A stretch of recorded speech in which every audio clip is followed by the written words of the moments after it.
What's going on, guys? Super Savage 789 here, bringing you guys another video. And today we're doing What If Mr. Satan Absorbed Majin Buu Part 3. If you haven't seen the last two parts, go and watch them, as we'll be covering the Tournament of Power today. Except it has a twist, as it will be more in the Tenkaichi Budokai format. But we've stalled long enough, so without further ado, let's get into today's video. So obviously with the Tenkaichi style Tournament of Power, we should probably explain how I'm going to cover that. I've made the whole bracket, but I'm not covering every fighter. I'm sorry if you wanted an explanation of why Jobber Universe 3 fighter wins against Jobber Universe 4 fighter. If you want the full bracket though, it'll be in the description so you can peep that. Also, just because you're on the same team, doesn't mean you won't fight each other. This makes it pretty interesting in my opinion, and plus there's genuinely no other way to do it. So with that in mind, let's get into the actual tournament. The first round is pretty uneventful, with everyone who is relevant passing through pretty easily. The only thing to note here is that in Kaba's fight with Obani, we finally get to see the Saiyan achieve the Super Saiyan form to defeat his opponent. Upon noticing this, Khalifa would spend her fight achieving the same form, which she would do pretty easily. All of Universe 7 would pass the first round, which is pretty dope. In the second round, we'd start to see some developments in the tournament. After Jiren easily bodies Machikayo, we get to see Roshi vs Dispo. Roshi puts up a pretty good fight despite Dispo's speed and the obvious power disadvantage he has. After a pretty lengthy fight, Dispo would come out on top, but everyone applauds Roshi's efforts. Goku would even ask his master how he did so well, and Roshi bonks him on the head. Has all that time in the other world made him forget his basic training? This confuses the Saiyan, but he doesn't have time to ponder it as the next fight is called. From here we get a few cool fights. Kaba vs Damon results in the Saiyan unleashing a massive energy wave to ring him out. Gohan vs Ribrianne is cut pretty short when Ribrianne insults Vidal's appearance, prompting Gohan to briefly go all out to win. And Hit vs Kunzi is a cool callback to the anime.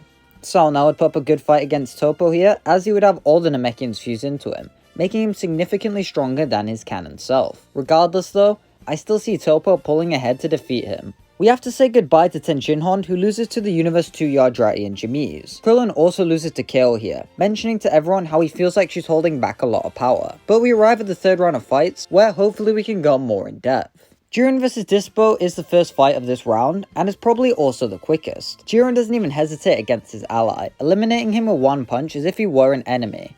It shows to everyone that Jiren doesn't value things like his allies, as in his mind, his own power is everything. After this is Gohan vs Kaba.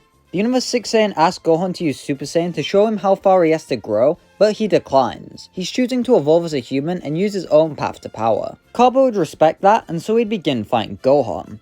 This fight doesn't take that long though, as Gohan is just stronger by a lot. In canon, Gohan was relative to Kefla, but here, he's even stronger than that Gohan. So Kaba stands no chance and is pretty easily defeated. Videl then has to step up to fight Magetta. She does her best against the Metal Man, but she doesn't possess the same smack talk skill set the others do. Maybe when she was younger she could have pulled out an insult, but becoming a mother has changed her. So unfortunately, this is where she loses. Mr. Satan pats his daughter on the shoulder, telling her she did good. That's when something weird happens though. Her wounds are magically healed up to the shock of everyone. In Mr. Satan's mind, Buu says that he healed Satan's daughter so he wouldn't be sad, making Mr. Satan chuckle. It appears Buu still has some tricks up his sleeve. He asks Buu to do that to the others and he agrees, allowing Mr. Satan to heal up everyone else still in to full health. He then has to enter the arena against Hit. After their last fight, Mr. Satan is a bit nervous, but he knows he has to defend his universe. He also knows about Hit's time skip, so he can't lose now. Hit would begin using his time skip, and immediately it appears like a rehash of the previous fight. But when Mr. Satan is able to land his first kick, everyone is taken aback. As the fight continues, Mr. Satan will continue trying to avoid Hit's attacks and throwing counters in a predictable manner, which Hit catches onto, eventually predicting where he will attack. So Hit once again takes the advantage, as he continues trying to edge Mr. Satan to the edge of the arena. He once again goes for another attack and evades the counter, but that's when something shocking happens. Mr. Satan uses his other hand to unleash a candy beam onto Hit, shocking everyone. His training and increasing his proficiency with it paid off as the attack lands, turning Hit into a dumbbell which is quickly thrown off the arena.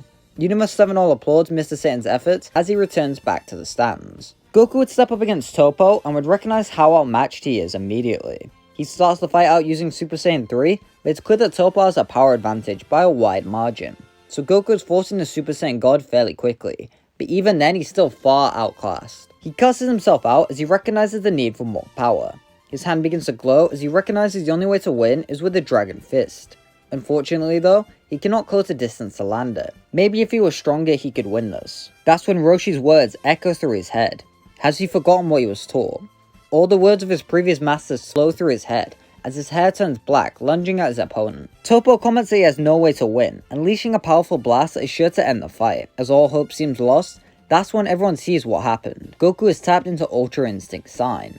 He dodges the blast by ducking underneath and lands a hard punch into Toppo's gut, letting out a scream of Dragon Fist. A golden dragon emerges as it grasps Toppo in its mouth, flying straight out of the arena, giving Goku the win. He smiles gladly, but recognizes he has yet to truly grasp that power. Caulifla would have an easy time defeating Jimizu, and Piccolo pretty easily defeats Botamo, so we can skip over those to the final fight of Frost vs Kale. In the Universe 6 stands, everyone would be talking about how Frost has this win in the bag, making Caulifla angry. She shouts at her friend to wipe the floor with a lying rat. Frost says that Kale has some good friends who don't want to see her get hurt. He doesn't want to humiliate her, so she should just step out the arena. While Kale wants to, she can't let Caulifla down. So she'd start fighting against Frost. Ultimately, she just isn't strong enough to do anything against her opponent. Krillin mentions that he thinks Kale could win this if she stopped holding back, which Caulifla overhears. She stands up, telling Kale to stop holding back, with Carbot joining in. Even Mr. Satan tells her to wipe the floor with Frost, remembering what he did to his daughter prior. With everyone cheering her on, Kale finally snaps, unleashing her full power and entering her berserk form. In a few blows, Kale proceeds to unleash her monstrous power into Frost that sends him out the arena. It's clear that her mind is gone as she starts unleashing stray ki blasts over the arena and even at the participants. Zeno is beginning to get annoyed, which Champa picks up on, so he flies over and quickly knocks Kale out, apologizing extremely to the Omni King. Zeno is annoyed and says that both Kale and Frost are disqualified. Next time his universe gets erased. He gulps and thanks Zeno for his mercy. Now we enter the quarterfinals. The first fight would be Gohan vs Jiren. Gohan would be at a disadvantage against Jiren, but would be the first person to land some decent blows onto the powerful warrior. The hybrid tells Jiren that he isn't going to win.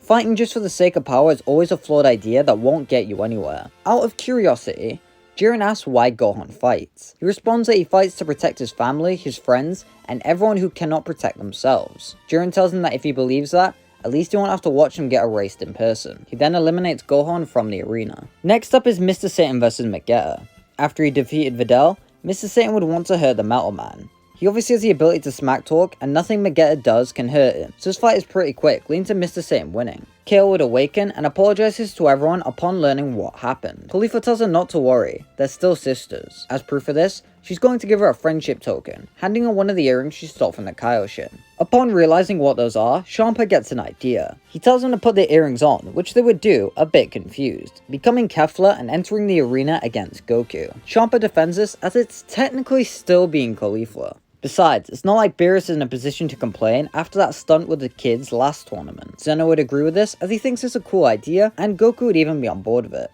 It will give him a better fight. So now we have Goku vs Kefla. Goku starts off using Super Saiyan God and would be rivaling Kefla just in base. So when she enters Super Saiyan, Goku would be rather worried. Kefla would be getting cocky as she tells Goku to use that other form he used against Toppo. He remarks that unfortunately, it isn't something he can just tap into. She tells him that's a bummer, but he isn't going to get the chance to after this. She begins throwing a wide array of blows onto him that do way too much damage for him to handle. This feeling of desperation causes Goku to once again enter Omen, which allows him to begin dodging. It doesn't last long though, as he enters the mastered version. Kefla cheers in delight as she can finally get a good match. Goku just ignores this as he continues his barrage. Just like in the anime, we get to see the iconic scene of Goku running with his Kamehameha, riding over Kefla's Ki Blast as he unleashes his own to win the fight. Mr. Satan would be worried about his fight with Jiren. If Gohan can't win, then how can he? He begins punching his head over and over, telling Boo that if he's going to bring out any new tricks, now is the time. Boo says that Mr. Satan needs his friends to fight, with Mr. Satan saying he has to fight alone. This is a tournament. The Jin laughs though. Mr. Satan can do both. From out of him, parts begin to grab the Universe 7 team and begin to swallow them up. While some begin to panic, Videl tells them to calm down. It's her father, they can trust him. Everyone agrees, though they're still very uncomfortable as they're all dragged into Mr. Satan. The now composite warrior then enters the arena, landing a hard blow into Jiren to the shock of everyone. All this power he's been given has made him so strong, it's incredible. The duo then begin to fight with Mr. Satan having the advantage. Jiren questions how he can be so strong. He quickly realizes what has happened and comments how this is cheating. True strength is achieved by oneself, not by borrowing from others. At that, Mr. Satan tells him that he's wrong. In fact, none of his strength he has right now is his. all the way his friends have helped him, and now he's going to save the universe, because true power is depending on your friends. His leg begins to glow as he channels everyone's strength into one attack. The Makan Dragon Kienzon Masen Kikoho Kamehameha Kick. Yeah, he definitely needs to work on the name. The ultimate attack impacts Jiren, unleashing a massive array of attacks that fuse into one, defeating Jiren and thusly giving Universe 7 the win. All the fighters would pop back out on Mr. Satan as they are glad to have won finally. Though Goku admits he's a bit bummed, the tournament has to end so soon. So Zenom tells them that they can keep going, he wants to see some more cool fights. So we get to watch Goku fight Piccolo. Piccolo admits that after so many fights they've had, can Goku say truthfully he's still excited by this? Of course, Goku agrees. They fight once more, and Goku wins. So we get the final fight between Goku and Mr. Satan. Goku laughs, saying how he never expected to be excited to fight Mr. Satan. Back when he fought Cell, he seemed like some bumbling idiot who was in over his head. And now, he still is. But at least he's a strong idiot. Mr. Satan tries to take that as a compliment as he fights with Goku, leading to the Saiyan coming out on top. He then gets the wish on the Super Dragon Balls and wishes for all the universes to be restored, which is where we're going to leave off this part. The Tournament of Power was one full part here because I had to cover so many fights because, well, obviously. But I think it was cool. I think using Mr. Satan's absorption as a way to oppose Jiren's philosophy about his strength being his own thing is a really cool idea, and I'm glad I got to execute that. The tournament bracket worked out that way, as I did genuinely just randomize it. Make sure you subscribe to keep up with this series, as part 4 will sadly be the last part, unless we do GT, but I will need to see a lot of support for that.